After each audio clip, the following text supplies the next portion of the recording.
There's a vision of ecomodernism that can look pretty dystopian, I think, right? That we all live like termites crammed into, these high rises. Our food is grown in a vertical farm. Weeding is done with laser beams. I think that's supposed to be balanced by the fact that we live right next to, beautiful, undisturbed nature. I think there's an unease. Like we have a tie to the aesthetics of kind of like a bucolic countryside, to seeing, cows grazing in the fields. So how do you see the kind of challenges of selling that aesthetic of ecomodernism? Yeah, I mean, the first would be to push back a little bit on the sort of Brave New World dystopian portrait of ecomodernism. That is absolutely, sort of a downside risk to an ecomodernist program of reform or whatever. But I think if you look at cities around the world, if you look at what sort of enables my life, which is a very urban one that is underpinned by industrial agriculture and industrial livestock production, and modern energy. I live in Northern California, which means I still benefit from one nuclear power plant and, a bunch of other modern energy infrastructure.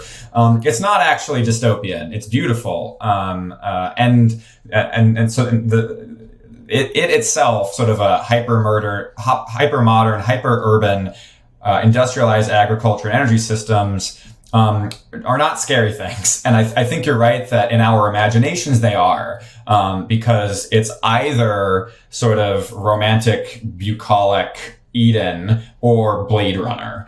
And like vat grown food that tastes like nothing. And that's just a failure of imagination, because in order to imagine a sort of beautiful and prosperous sort of eco-modern world, you only have to like walk outside in any rich part of the world and see that's what we're already living in many ways. And there are risks and failures and shortcomings and inequities in that. But it's not ugly.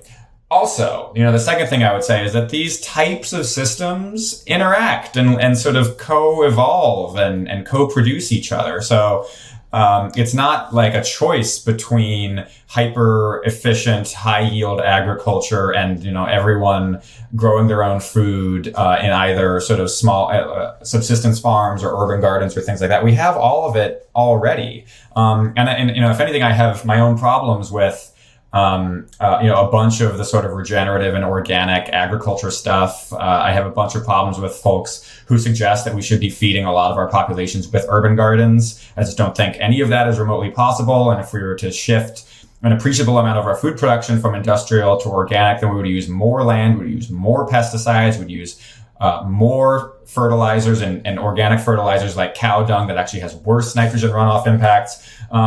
So there are sort of ugly parts to that romantic bucolic part of it too. But fundamentally, like all of these systems actually exist together. Again, I live in Oakland, California. I can drive 30 minutes and see a refinery. I can see a natural gas plant. I can drive on the coast and see a nuclear power plant.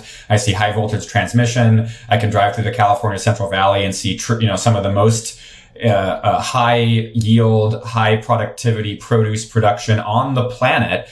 Also, I can drive, an hour north and sort of revel in my hyper privileged wine tasting vibes in the relatively low yield but gorgeous like hills of Sonoma and Napa County. And I could drive south to Pescadero and go berry picking at an organic farm that only uses manure from the goat farm up the street.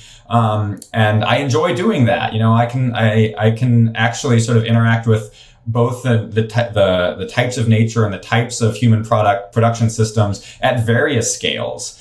The question is, given that I think there's always going to be some, as Emma Maris wrote in an essay for the Breakthrough Journal, interwoven decoupling, these systems of different scales and different production designs and different production aesthetics are going to sort of weave together. The question really will always be a question for us, which is, what is the ratio? What is the appropriate mix of that?